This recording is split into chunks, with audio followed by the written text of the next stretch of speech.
Okay, here we go. Good morning, everyone. We are back. It is day 2 of the She Is Me conference, and it's going to be an amazing day, as usual. Yesterday was phenomenal. If you didn't catch it, go back and watch the rerun and check out our financial independence panel because that was amazing. But this morning, we are joined by Jamie Martin, and she's an executive coach to women in STEM. Yay, women in STEM! Um, Yay. So, Jamie, you're first this morning, so take it away. Awesome.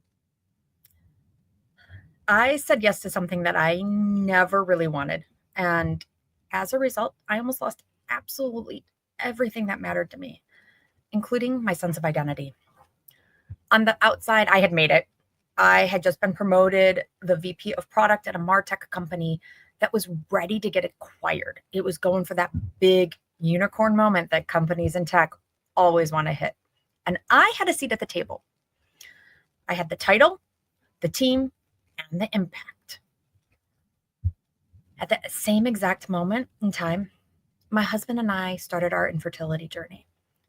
We had hope, but we also knew that there might be a long journey ahead of us. In my head, I thought I could do both. I thought I needed to do both for my career, for our family, and for our finances. Because infertility, it's not so cheap. What I can tell you today is I couldn't have been more wrong about that decision. The first few weeks, months, I was rocking it. I thought I had it at least. I'd go through the blood work in the morning for our diagnostic cycle where they look to see what's going on, what's wrong. Then I'd show up at work ready to do what needed to be done, lead strategic meetings, manage my team, and drive product decisions. And we had a really fun surprise with our diagnostic cycle. We got pregnant. We were super surprised because we didn't expect it. We were excited. We didn't know what to do. We were actually in a state of shock. We took a deep breath though, because we were so grateful at that moment in time that this journey wasn't going to take longer. But then 3 days later happened and we lost the baby. That's when everything started to unravel. Denial was the first thing that hit. A denial that I had never experienced before in my life. It was with the next cycle. As Lisa mentioned, I'm an engineer by training, a scientist by heart, a data person through and through. People used to joke with me that they believed I had a spreadsheet for all the miles I logged on my gym shoes. I did not, but I thought it was a great idea. So you would think that I would be able to lean into the data, the facts. But this next cycle, it took that data person and threw her completely out the window. I was convinced I was pregnant, even though all the signs proved that I wasn't. All the data gave me a big fat no. I would sit in meetings convinced that those cramps I was feeling were implantation cramps. They had to be. How could they not be implantation cramps? And not period cramps. Despite getting my beta test back, which is the first test you get when you're pregnant, or get tested to see if you're pregnant, I should say. Even though it was negative and I got my period, I was still taking pregnancy tests. I was that convinced that I was pregnant. I was in that much denial about what I was experiencing. I was lying to myself because the alternative, that I wasn't pregnant, that this journey was going to actually keep going and maybe lead to the thing that scared me the most, IVF, was unnerving. It scared the daylights out of me and I couldn't face it. I wanted it to be easy. I prayed for it to be easy. And as a result, I actually put myself in a state where I didn't see the truth in front of me. It was anything but easy. I found myself cycle after cycle sitting in the middle of an executive team meeting, surrounded by mostly male leaders at the organization, when I would receive the call from our doctor. Another cycle was a failure. We weren't pregnant again. It would numb me for the rest of the day, for the rest of the week. Cycle after cycle, this would happen over and over again. But I kept going. I kept leading. I kept pushing the roadmap forward, kept performing like nothing had just shattered inside me. I kept showing up. But I was on an emotional roller coaster that flung me from hope to disappointment constantly. I was riding the waves as best as I could and pretending I was that I was fully functional at work, that I was giving my all, which I was, but underneath it all, I was breaking. I was still connecting the dots at work. I was still drawing conclusions. I was building a vision, building a roadmap, building a team. At the end of the day, though, I would leave and collapse into my husband's arms, exhausted, with nothing left to give but tears. Through all of this, the voice in my head, that voice that chirps, kept saying, "You aren't a leader. You aren't a product executive. You shouldn't have said yes to this VP of product role. You aren't visionary enough. You don't have enough experience. You don't know enough about this product that you're building. How can you create a vision for something you don't know the insides and outs? How can you implement it?" You see, I knew I took on an executive role I didn't actually want. I didn't want it at that moment in time, not on that product, and not at that company. Could that change in the future? Sure. But at that moment in time, I didn't want that job. I didn't want to be at the executive table. I said yes, despite all of that. And I knew it. I knew I was wrong, but I couldn't tell anyone, especially not my boss or my team. I kept pretending to be the person who wanted it, who was driven and threw herself into the role. I pretended to be the person who wanted to lean into the role, the person who had the resolve, who had the vision and the passion for the product and the market we were serving. But I didn't want it. And with not wanting it and the fog of the cycles of IVF, it was destroying me.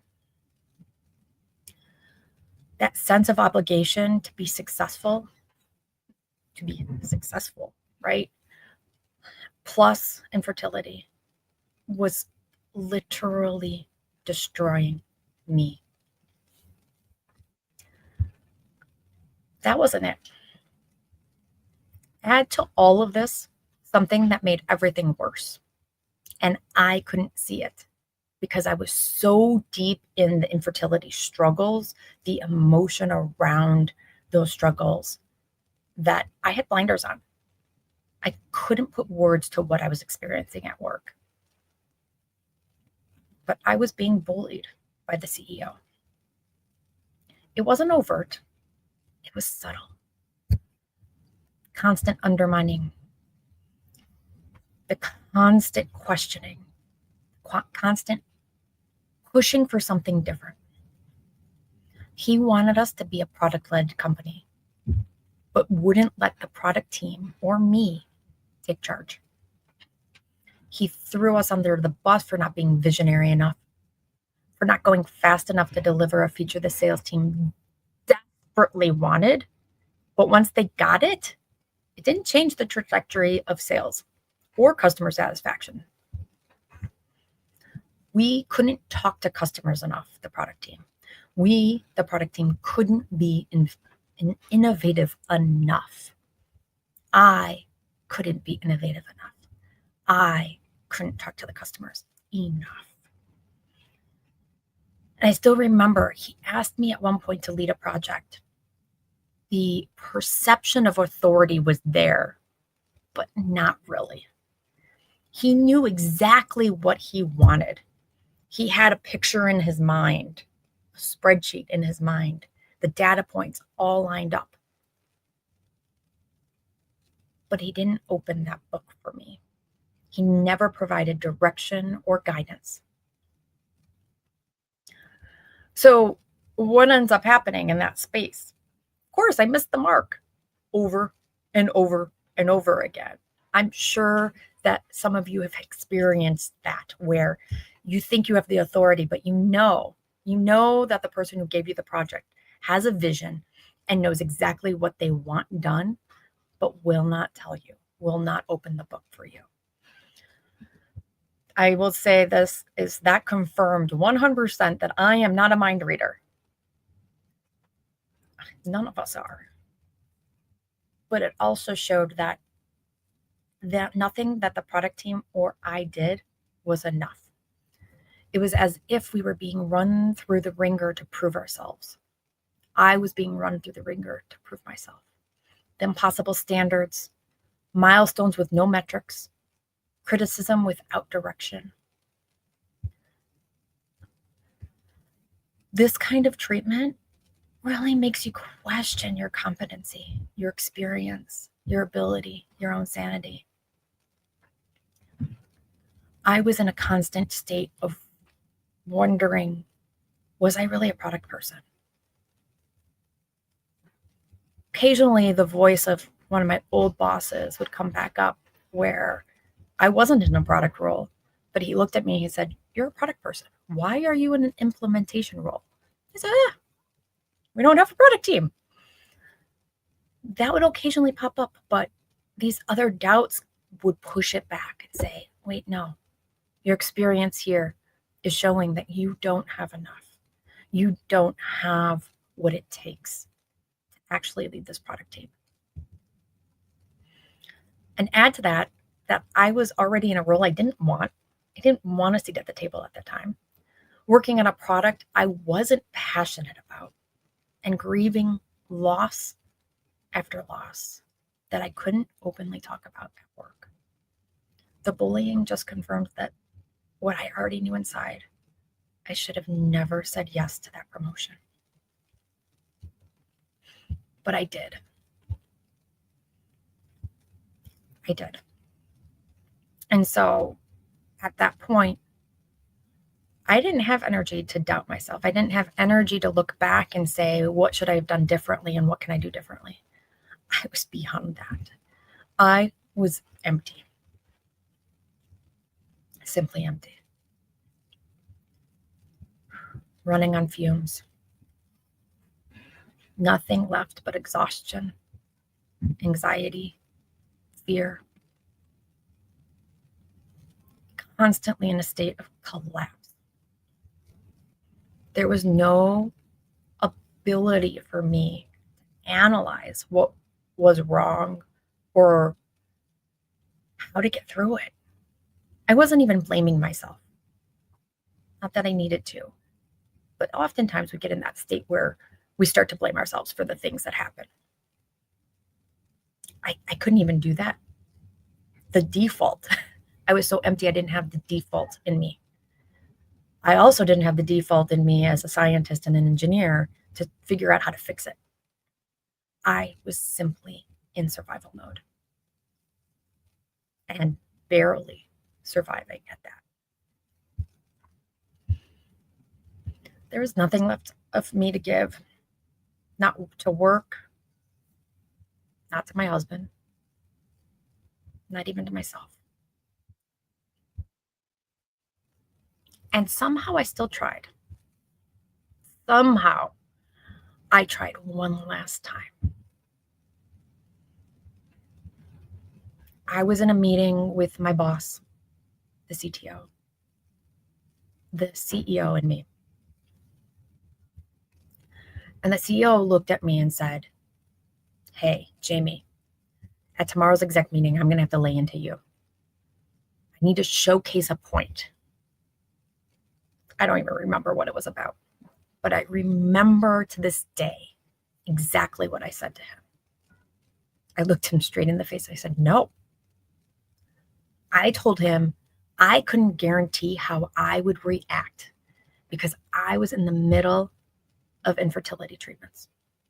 I was on drugs that had left me with no control over my emotions, no control over how things would happen. I remember at one point my husband walking in the room and I snapped just because he walked in the room. That's what was happening with the drugs in me. So I pushed back at him. I said, "No, you will not lay into me. I don't have control. I'm on medicine that does not allow me to have control." He pushed back at me and said, "I'm still going to do it. You need to be able to separate your professional and your personal." I didn't take that. So I said it again. "You don't understand how these treatments impact someone. What happens to that person emotionally and mentally is not something they have control over. I cannot guarantee how I will react. The medicines do not allow me that control. I can't even guess with any accuracy how I will react. Back a year or two ago, I could have been like, okay, this is how I think I will react." Not at that point. That point, I had lost all sense of any faculty of what was going to show up at any point in time. I tried to hold it together as best I could at work. And I knew in that moment, I knew I was already running on such an empty tank that I had to set a boundary. I had to advocate for myself at that moment. I told him exactly what I was dealing with the fertility treatments at that time, that I was already on medicine that I could tell was affecting me. And he still expected the separation of personal and professional. That's when I knew it. No amount of advocating for myself was going to change this situation. No amount of setting boundaries was going to make this sustainable, because the person leading the company didn't understand the complexity of how personal and professional lives actually blend together, especially when we are in the middle of a trauma situation. Infertility is a trauma, just like going through a loss of a family member, just like having cancer's trauma. Those are all situations that bleed into our professional life. Can be very hard to separate those from each other and tease them out. I was trying to protect myself in an environment that was breaking me. It wasn't breaking me intentionally, because all of it, saying yes to a role I didn't want, the VP role, the fertility losses, the impossible standards, my own standards for how I wanted to show up. It was all so much. And I was navigating it without feeling supported. Not feeling supported at home with my family. My husband was great, but the other support in the family didn't understand fertility. Not feeling supported at work. Not feeling supported and having access to friends who understood what all of it looked like. The fertility, the job, because people don't talk about it. So this was the breaking point. This was breaking me down. And I remember to this day sitting at our next fertility doctor's appointment. You may have felt this before, where you're sitting there and you see the two people you're with talking. You're supposed to be part of the conversation, and yet you have no idea what's going on. And that was me. My doctor was trying to pull me into the conversation. My husband was trying to pull me into the conversation, and I couldn't go. I couldn't get in there. My mental health had gotten so bad. I was a shell of myself. And the thing I wanted the most, I couldn't actually be present for the conversation. That's when my doctor and my husband both looked at me and said, "You can't move forward with IVF. You need to get your mental health fixed. You need to get it back. We can't risk you going deeper into a depression with all the hormones that IVF take, especially with my reaction to one particular one, which is progesterone. Progesterone immediately sends me into a depressive state. Within 24 hours, I am in a depressive state." They both knew that I couldn't advocate for myself anymore. They had to. They were seeing me slip away before their eyes. And let me tell you, I am so grateful for my doctor for realizing that my mental health was more important in that moment in time than having a baby.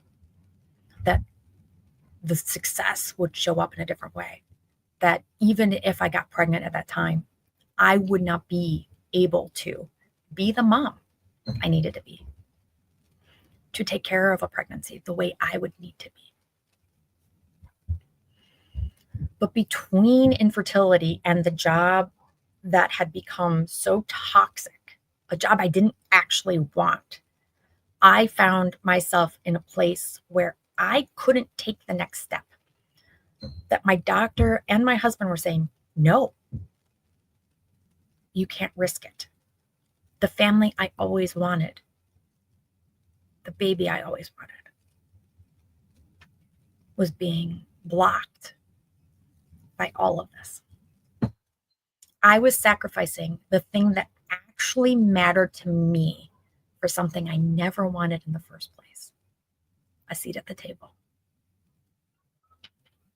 Now, some people who know me would be like, "Well, Jamie, you should have shut your mouth," because I am known for opening my mouth many times to help fix things or showcase things, and that's where I get myself into leadership roles.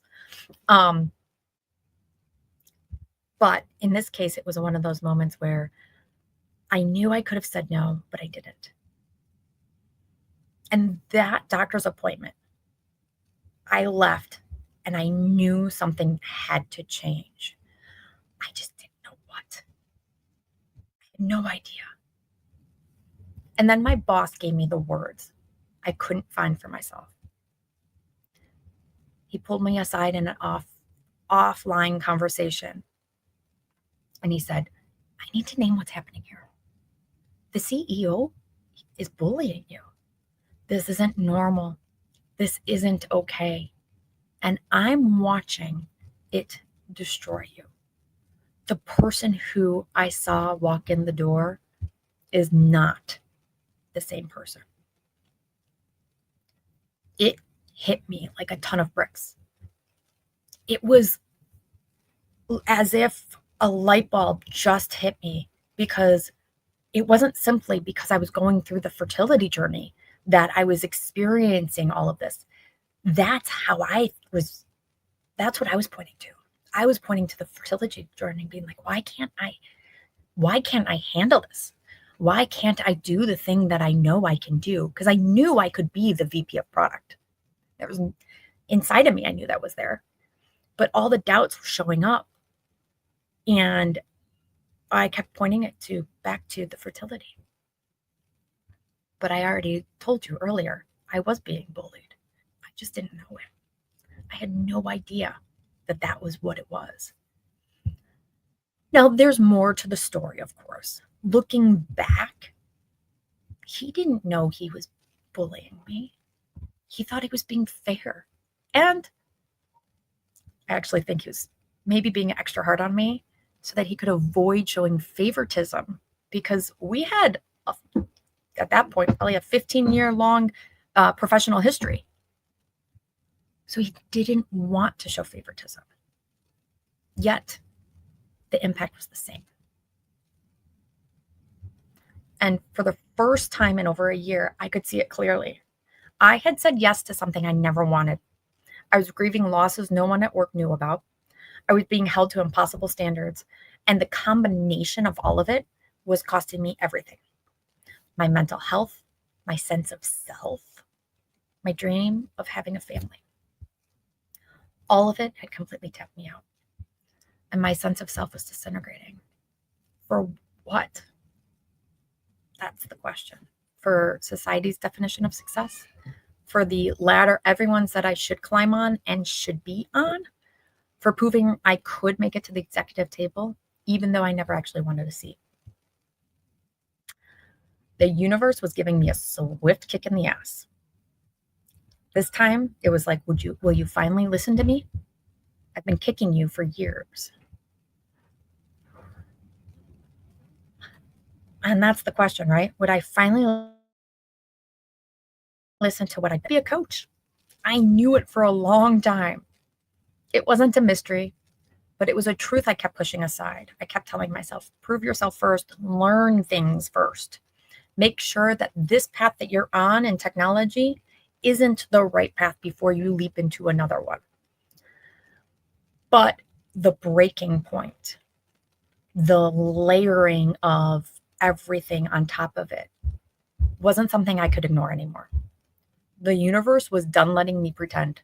It was done having me ignore it. And so was my husband. So I enrolled in a coach training program. And through the program, the question actually became really clear to me. It wasn't, what do I want to do? I knew what I wanted to do. But what do I need to do to get what I want without losing myself in the process? Because it's one thing to know where you want to go. It's another thing to say, I'm here, and figure out how to get there. I couldn't just leave my job and start being a coach. We were still on a fertility journey. We still wanted that dream. But the answer was actually really clear when I dug into it. I needed space. Space to heal, space to find myself again, space to build towards the coaching, space to start the family. Not just start the family, but actually space for the baby to show up. But I didn't have that muscle. I wasn't practiced in creating space. I didn't know how to distinguish between what was actually mine to own and what I was taking on out of obligation, what I thought I needed to take on.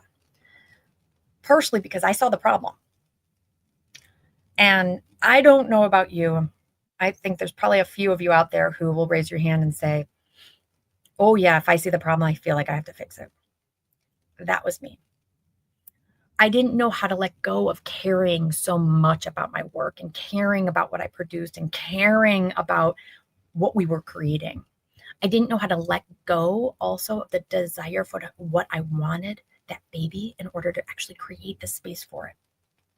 I was operating from obligation and fear, not clarity and trust. And from that place, I had no power whatsoever.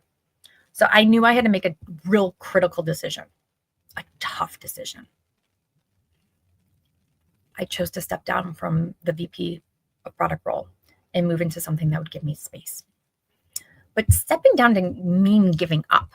It meant being intentional about what I actually wanted and moving towards it. I had to learn a few things to make it happen, though. These are all things I wish I would have known a year earlier, decades earlier, really. But first, I had to get clear on what it was that I wanted in that moment. Not what I should want, not that what would prove I was capable, not what would look impressive, but what I actually wanted, and I had to own it. I wanted to be a coach. I wanted to have a family. I wanted to feel like myself again. Once I named that, once I stopped pretending I wanted the VP role, I had a foundation to stand on. Next, I had to distinguish between obligation and conviction. I realized I'd been taking on so much that wasn't actually mine to own at work. I was managing everyone's emotions. I was saying yes to fixing things I saw that no one else seemed to see, the culture problems, the broken processes, the things that were keeping people from doing their best work, the things that had them doing busy work instead of the best work. Not because that was my job, but because I could see it. And because I could see it, I felt I had to fix it. I had to learn just because I can see it doesn't mean it's mine to fix. I had to learn what's mine and what am I taking out of obligation. My sense of obligation. Where do I need to put boundaries in place? What do I need to hand to somebody else instead? So the shift from obligation to conviction in what was mine to own changed everything. Third, I'd actually communicate strategically from that clarity. And I had one of the hardest conversations of my career. I had to sit down with the CEO and CTO and say, this isn't working. I need to make a change. A year earlier, I couldn't have had that conversation. I would have been too afraid of disappointing them, too worried about what they would think, too uncertain about what I wanted. But now I was clear. And from that clarity, I could advocate for myself. I didn't just say I quit. I said, here's what I need. Here's what would work for me. Let's figure out how to make this work for all of us. I saw an opportunity, a hole I could fit in the organization that the organization needed. And we did. We worked together to carve out a different role for me, one that let me do meaningful work for the company while giving me the space I needed to heal, to find myself, and to start a family. Last, I had to learn how to own what I needed without apologizing for it. That's a tough one. I didn't apologize for needing space. I didn't apologize for prioritizing my mental health and creating my family. I owned what I needed without apology. And you know what? When you own it without apology and with clarity, people respect it and work with you. And those who don't aren't your people. And that is such a powerful place to be in, is to realize that I can stand with conviction, I can advocate, and I can own who I am, what I want without apology. And let me tell you, within a few months, absolutely everything changed. My mental health started to stabilize. My doctor cleared me for IVF, and I got pregnant on our second round with our now 5-year-old son. In theory, I could think clearly again, but I had pregnancy brain. I will take pregnancy brain over the mental disruption any day. I built my coaching practice. I started working with clients, and I discovered that everything I learned in tech, all my leadership experience, all the hard conversations, all the lessons were preparing me for this work. It confirmed that when there's alignment, when we're doing what matches what we actually want, you can have it all. Now, I'm not talking about the all that we hear in the world where it's like you can have the career, you can have the family, you can have everything perfect.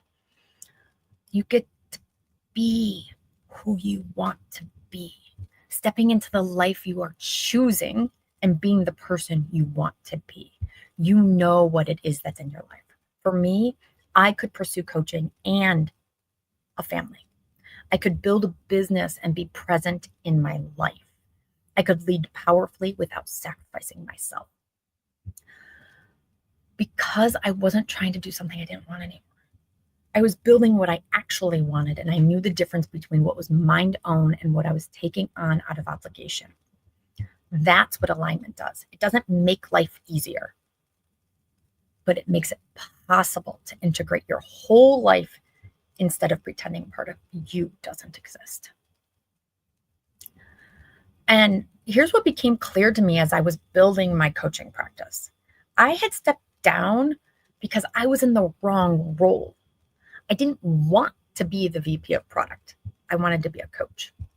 I wanted to be a leadership coach. I wanted to help people learn how to lead and lead from a place that was their best place. But what I kept seeing, what broke my heart and still does, brilliant women with incredible expertise stepping down from roles they did want. Not because they weren't capable, because they were operating from obligation instead of clarity and trust. They were burnt out, and they felt they had to choose between their leadership role and their life. And I thought, we can't afford to lose these women. We need women in leadership. We need women making decisions.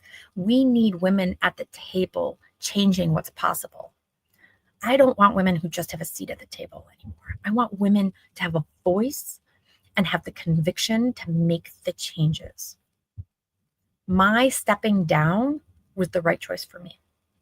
But I don't want other women making that choice when they actually want to be there. And that's my mission, to help the women who do want leadership to thrive, not just survive. The women I work with are brilliant. Oh, they're engineers, product leaders, directors, VPs. They have the expertise. But they're looking and seeing all the burnout. They see the burnout in what's costing other women. They see the burnout in men to stay in leadership roles.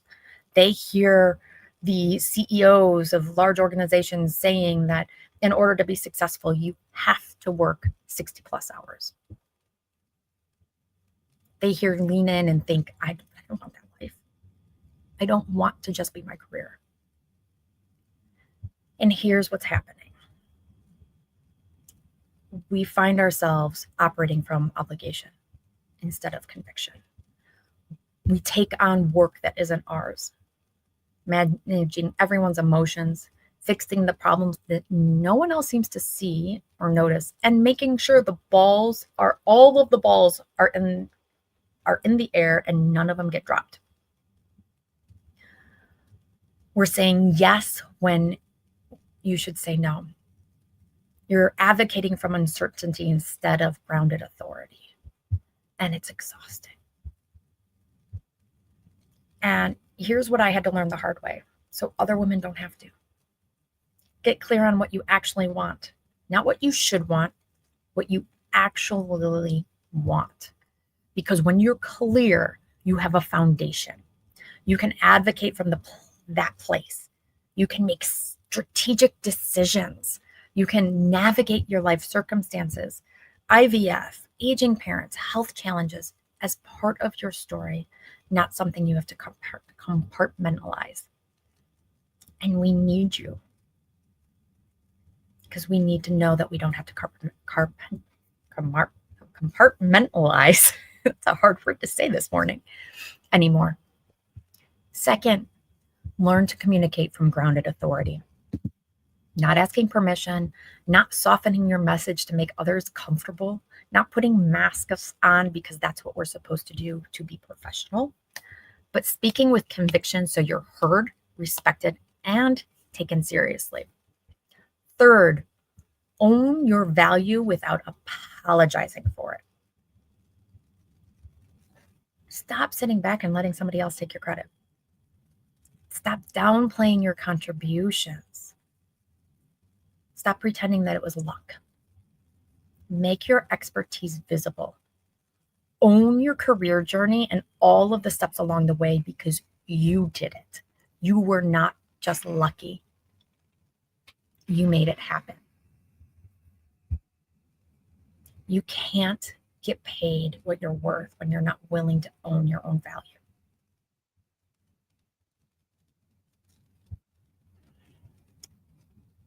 Fourth, know the difference between obligation and conviction. What's actually yours to own, what you're taking on you think you should. This is where women in particular burn out.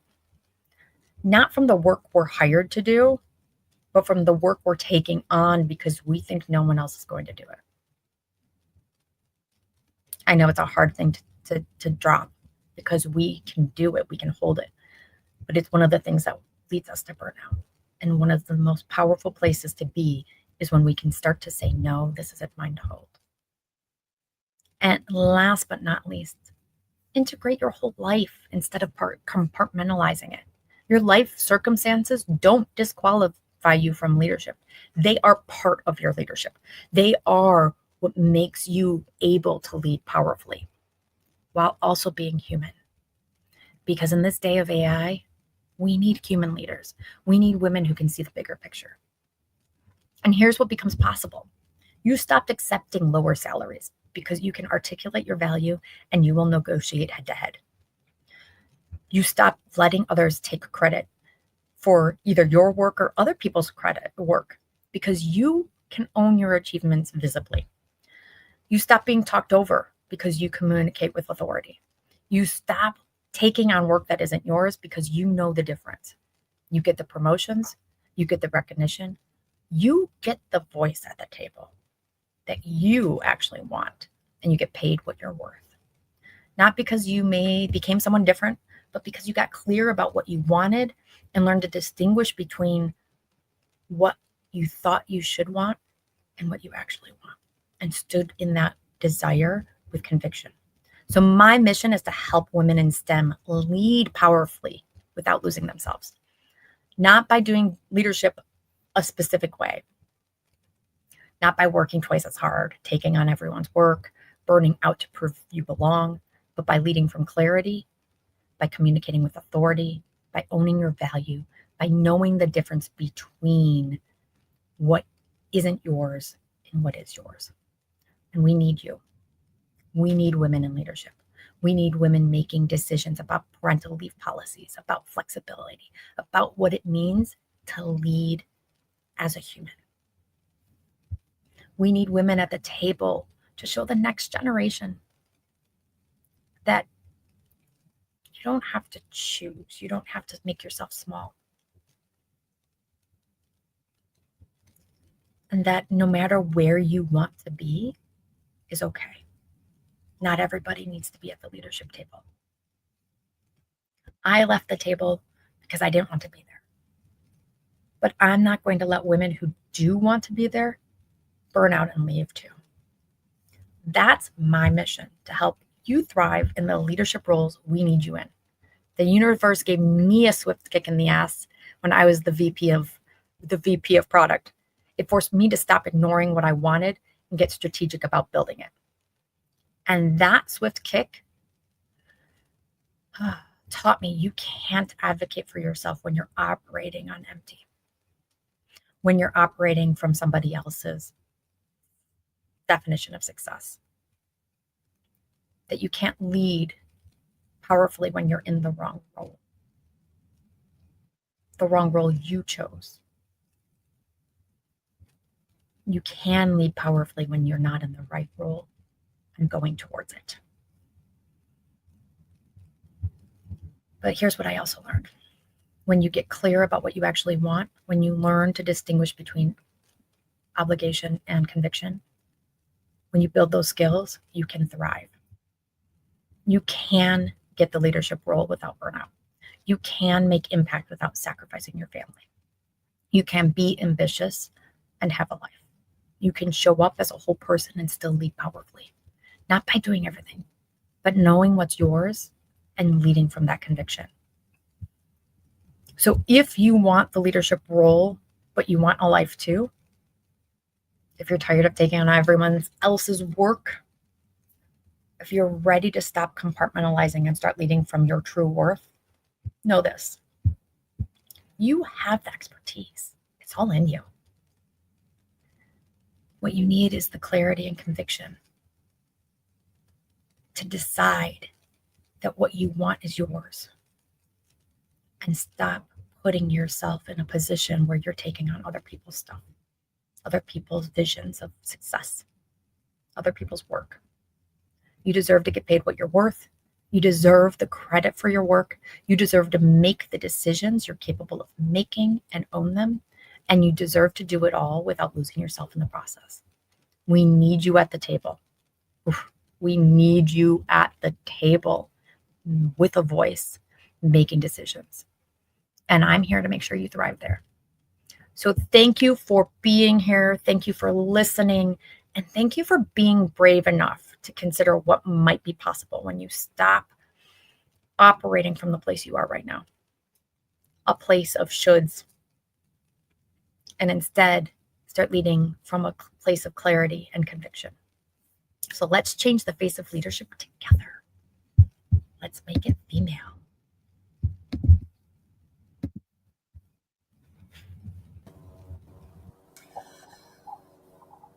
I can't even tell you how much of your story I completely related to, having been a woman in STEM, having been a product manager, having had terrible managers, having worked for 60 hours a week with no thank you, no nothing but maybe a layoff coming, at some point. Right? So thank you so much. And yes, if you are, I got out of it, you got out of it. If you want to stay in it, I'm an engineer by trade as well. I know you are, and I want to encourage as many women as possible who want to be engineers, who want to be in STEM, to definitely pursue this. And women like Jamie are the ones that you need to work with, because it is tough out there. It is tough. And you cannot back down. You can't play their game, number one, because you're never going to win. But you've got to have the skills, and you've got to learn how to show up and take responsibility, and to know that you deserve to be there, right? It's so important. It's so important. It's not easy, but it can be done, and you can make a lot of progress, and you can have a wonderful career. So just, if you want a seat at that table, you've got to learn.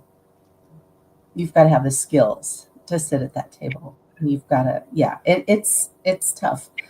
But thank you. And I haven't gone through IVF. I'm quite the opposite. Like, if you sneezed on me, I would get pregnant. Definitely not that problem. I know I have a few friends that are that way, and they're like, what? We wish we could have a little bit of fun with it. I was like, we didn't have any fun with it. No. That was crazy. But anyway, thank you, Jamie. Thank you for showing up. Thank you for being here. Thank you for sharing your story. It's so important, and I really appreciate you. Thank you. I appreciate you. We'll see you again next year. We'll have our STEM summit, and Jamie will join us. So we'll see her then. Thanks so much, everyone. We'll be right back. We're going to be back with Hazel Krebs, and Hazel is a returning She Is Me speaker. So join us.